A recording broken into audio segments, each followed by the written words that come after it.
Hello everyone, welcome to my YouTube channel exam hunt के इस YouTube channel पर मैं आप सभी का बहुत बहुत स्वागत कर रही हूँ। गाइस, आज का ये जो हमारा वीडियो है ये चाइल्ड डेवलपमेंट एंड पेडागोजी पर बना हुआ है। हम इस सेशन में चाइल्ड डेवलपमेंट एंड पेडागोजी का एक बहुत ही मोस्ट इम्पॉर्टेंट टॉपिक डिस्कस करेंगे। और ये जो हम टॉपिक डिस्कस करेंगे, मैं कोशिश करूँगी कि आपको उस टॉपिक से रिलेटेड जो भी इंपॉर्टेंट बातें हों आपके एग्ज़ाम के पॉइंट ऑफ व्यू से, वो सारी बातें मैं आपको बताऊँ। फिर भी अगर कहीं पर आपको कोई भी डाउट होता है, कोई भी कन्फ्यूज़न होता है, तो वो चीज़ आप मेरे से कमेंट बॉक्स में ज़रूर पूछ लीजिएगा कि मैम ये वाला पॉइंट हमें नहीं समझ में आया। मैं कोशिश करूँगी कि आपके जो भी डाउट्स हैं उनको भी मैं क्लियर करूँ।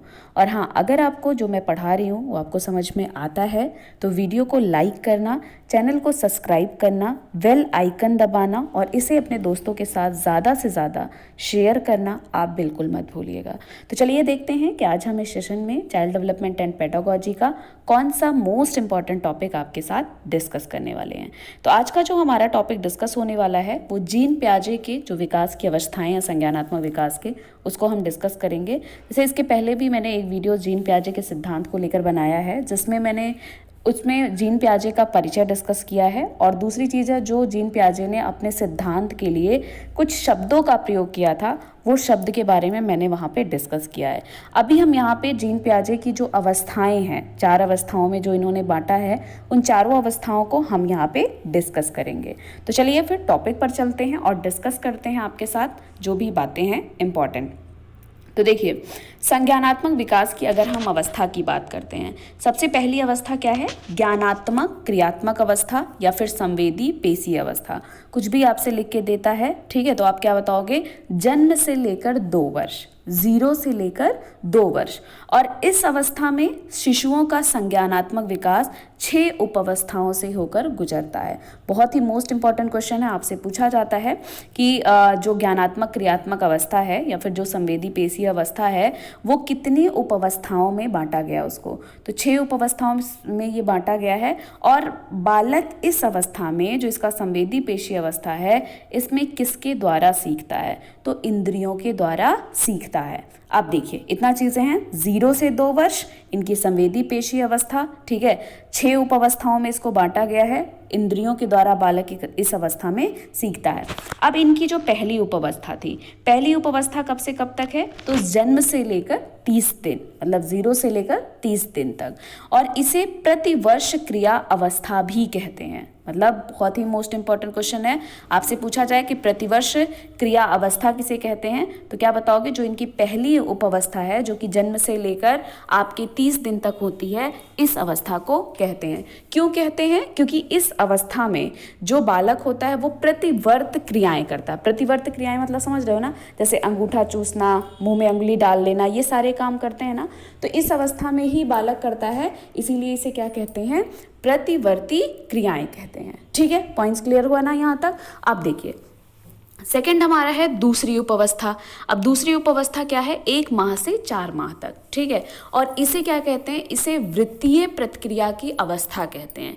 क्यों वृत्तीय प्रतिक्रिया की अवस्था कहते हैं? क्योंकि जो इनकी पहली उपावस्था थी उसमें बालक जो भी काम करता है ना, वो दूसरी उपावस्था में उसी काम को दोहराता है, कि उसे वैसे ही मुंह में उंगली डालना, वैसे ही वो सारे काम इस अवस्था में भी करता, वही सब दोहराता रहता है। इसीलिए इसे क्या कहते हैं? वृत्तीय प्रतिक्रिया की अवस्था भी कहते हैं। पॉइंट क्लियर हुआ? वृत्तीय प्रतिक्रिया की अवस्था कौन सा होगा? तो 1 माह से 4 माह तक। तीसरी उपावस्था क्या होती है? 4 माह से 8 माह तक होती है, ठीक है। अब इसमें क्या होता है? बच्चा भाई अब थोड़ा सा और बड़ा हो चुका है, तो इस अवस्था में जो शिशु होता है वो वस्तु को छूने और उसको इधर उधर करने लगता है। जैसे देखते हैं अब भाई थोड़ा सा वो क्या है, थोड़ा सा वो चलने की कोशिश करता है, ठीक है। तो वो क्या करेगा? जो भी उसको वस्तु दिखेगी उसको छूने लगेगा, उसको इधर उधर करने लगेगा। उठा के देखते नहीं है कि अगर रहेगा तकिया रहेगा उसको उठा के फेंक देगा, कोई भी सामान रहता है उसको उठा के नीचे फेंक देता, तो वही सारे काम इधर उधर उसको करने लगता है।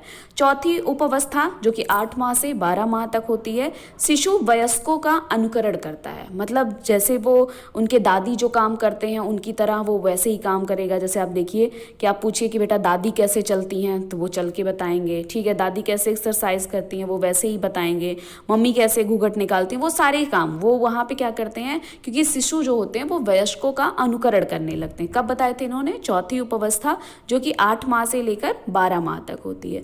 5वीं उपावस्था की बात करते हैं तो ये 12 माह से 18 वर्ष तक 18 माह तक होती है। और इसमें क्या करता है कि बच्चा प्रयत्न एवं त्रुटि के आधार पर सीखता है। मतलब बच्चा गलती करता है, गलती से फिर क्या करता है, वो प्रयास करता है, गलती करेगा, गलती से सीखता है। तो प्रयत्न एवं त्रुटि के आधार पर बालक कब सीखता है? तो 5वीं उपावस्था में। 5वीं उपावस्था कब से कब तक होती है? तो 12 माह से लेकर 18 माह तक 5वीं उपावस्था कहलाती है। छठी उपावस्था की बात करते हैं तो 18 माह से जो 24 माह तक होती है ये आपकी छठी उपावस्था होती है। ठीक है, छठी उपावस्था में क्या करता है कि चिंतन करना और वस्तु स्थायित्व का गुण बालक के अंदर क्या होने लगता है? विकसित होने लगता है। ठीक है, जब आपसे कभी पूछा जाए कि वस्तु स्थायित्व का गुण बालक में कब विकसित होने लगता है, तो ये जो आपकी छठी उपावस्था है 18 माह से 24 माह तक, इसमें क्या होता है? विकसित होने लगता है। जैसे वस्तु स्थायित्व का मतलब क्या होता है कि जो है बालक को, जैसे मान लीजिए कोई खिलौना है बालक के सामने, आप अगर वो खिलौने को छुपा देते हैं तो बालक को ये पता होता है कि ये जो वस्तु था हमारे सामने उसका अस्तित्व खत्म नहीं हुआ है अभी। वो देखिए इधर उधर करके वो क्या करता है, उसको ढूंढने की कोशिश करता है, उसको ढूंढने लगता है।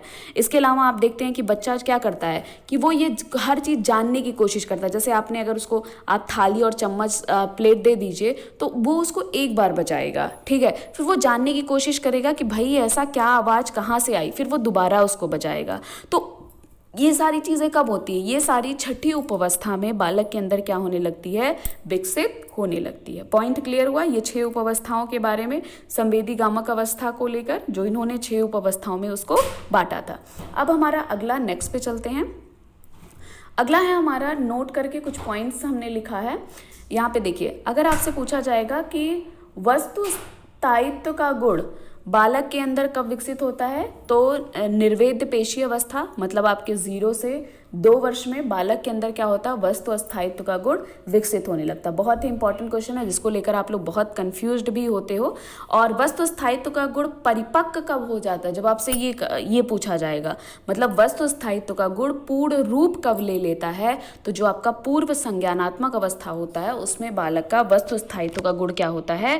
पूर्ण रूप ले लेता है। और यहाँ पे इस अवस्था में बालक जो होता है वो केवल इंद्रियों के माध्यम से सीखता है। इस अवस्था में बालकों का जो स्कीमा होता है वो बनता बिगड़ता रहता है। मतलब जो बुद्धि होता है वो बनता बिगड़ता रहता है। मतलब ऐसा नहीं है कि किसी चीज़ पे वो एकदम कंसंट्रेट हो जाते हैं, नहीं, वो स्थायी नहीं रहता है। रुदन बालक की प्रथम भाषा होती है जिसके द्वारा वो दूसरों तक अपनी बात को क्या करता है? पहुंचाता है। जैसे जब भाई उसको भूख लगी तो रोने लगता है कि भाई अब हमें भूख लग गई है, अब हमारी आप बातें सुनिए। तो क्या है, अगर कभी भी आपसे पूछा जाए कि बालक की प्रथम भाषा क्या है, तो रुदन है। और उसके द्वारा क्या करता है? बालक अपनी बातों को दूसरों तक क्या करता है? पहुंचाता है। पॉइंट इतना क्लियर हुआ सभी को? कहीं पे डाउट होगा, कहीं पे कंफ्यूजन होगा, आप वो चीज़ कमेंट बॉक्स में ज़रूर से ज़रूर पूछ लीजिएगा। और वीडियो पसंद आएगा तो लाइक करना, चैनल को सब्सक्राइब करना, बेल आइकन दबाना और अपने दोस्तों के साथ इसे शेयर करना तो बिल्कुल मत भूलिएगा। और वीडियो नहीं पसंद आई तो कमेंट बॉक्स में बताना भी बिल्कुल मत भूलिएगा कि क्यों नहीं पसंद आई थी। अब देखिए, दूसरा हमारा क्या था अवस्था?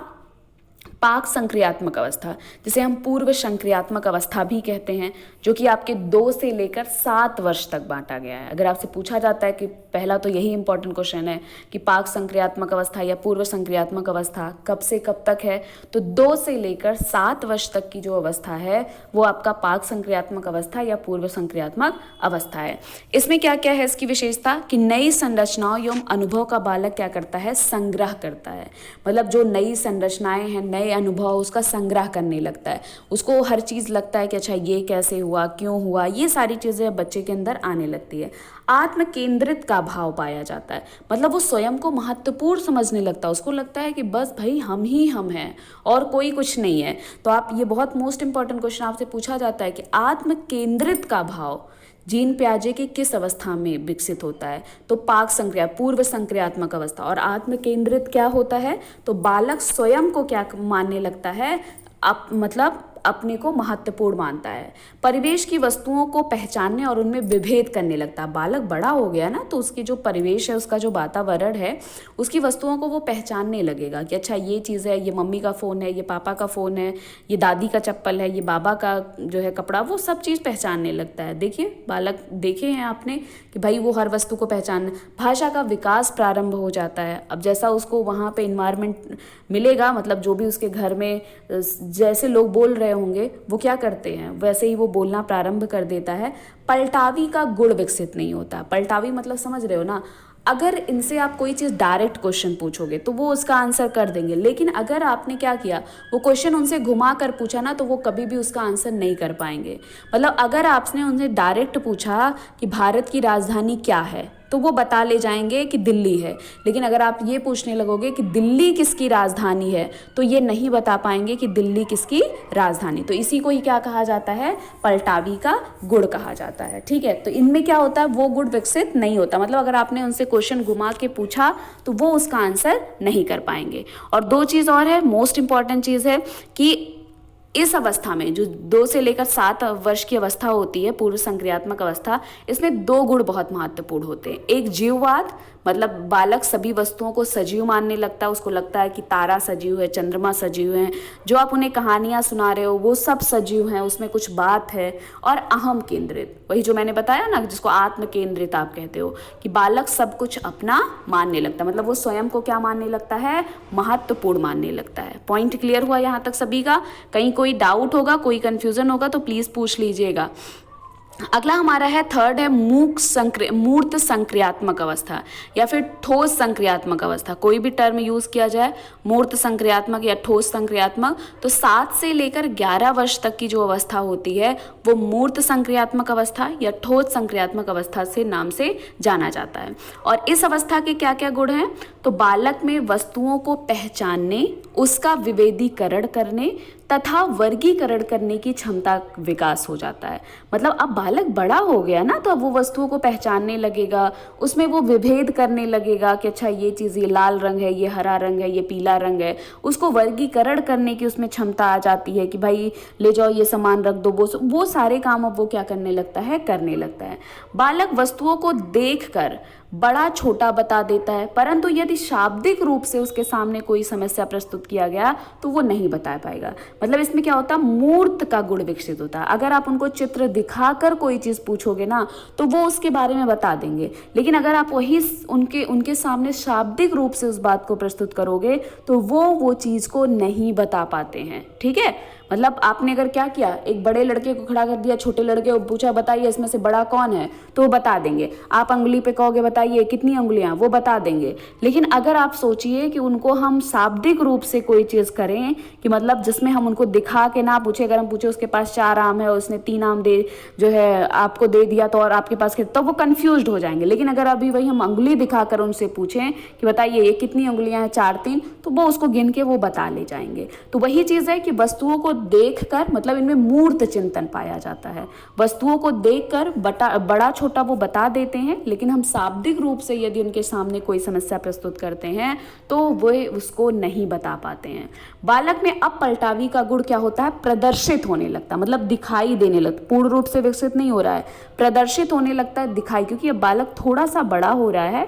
तो भाई अब जो है उसमें अगर आप उससे थोड़ा सा घुमा के क्वेश्चन पूछेंगे तो वो उसका क्या करेंगे, जवाब दे देंगे। मतलब अगर आप उनसे पूछेंगे कि भारत की राजधानी क्या है, तो वो बताएंगे दिल्ली। अब आप पूछेंगे दिल्ली किसकी राजधानी है, तो वो बता ले जाएंगे भारत की। ठीक है ना, पॉइंट्स क्लियर हुआ। बालक में इस अवस्था में माप तौल, समय स्थान आदि की जानकारी हो जाती है। मतलब अब बालक में क्या है, माप तौल की, समय स्थान की, कि समय क्या है, घड़ी देखना आ जाएगा, स्थान कौन सा, मतलब इस सब की अब उन्हें जानकारी हो, क्योंकि बालक भाई थोड़ा सा बड़ा हो रहा है ना, समझदार हो रहा है। तो बालक में इस अवस्था में माप तौल, समय स्थान आदि की भी जानकारी क्या होती है, हो जाती है।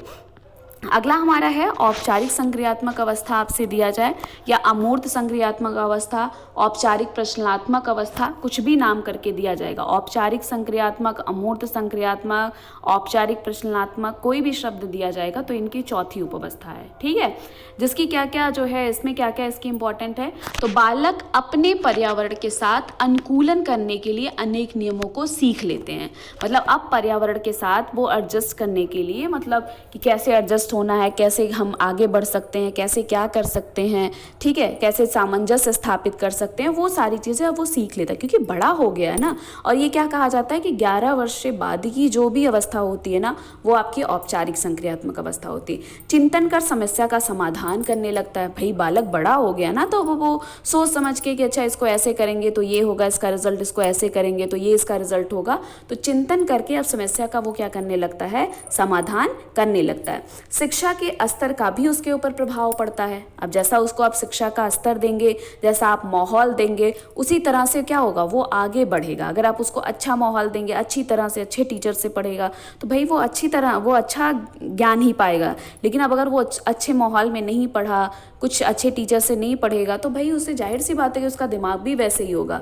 तो शिक्षा का स्तर का भी प्रभाव होता है। अमूर्त चिंतन का गुण विकसित हो पाता है। मतलब अब बच्चे में क्या होता है कि अगर आप शाब्दिक रूप से भी उसके सामने समस्या प्रस्तुत करेंगे तो वो उस समस्या का हल बता देगा। मतलब अब इसमें क्या होने लगा, अमूर्त चिंतन का गुण क्या होने लगा है, विकसित होने लगा है। और सबसे मोस्ट इंपॉर्टेंट चीज़ है कि इस अवस्था में बालकों को सही दिशा निर्देश की आवश्यकता होती है।